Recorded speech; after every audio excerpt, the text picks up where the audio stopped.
There is a loneliness in this world so great that you can see it in the slow movement of the hands of a clock. People are tired, mutilated, either by love or no love. People just are not good to each other, one on one.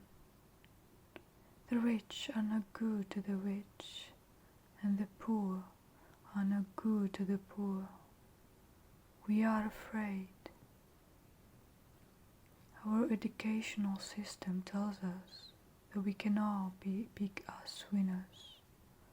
It hasn't told us about the gutters or the suicides or the terror of one person aching in one place alone, untouched, unspoken to, watering a plant.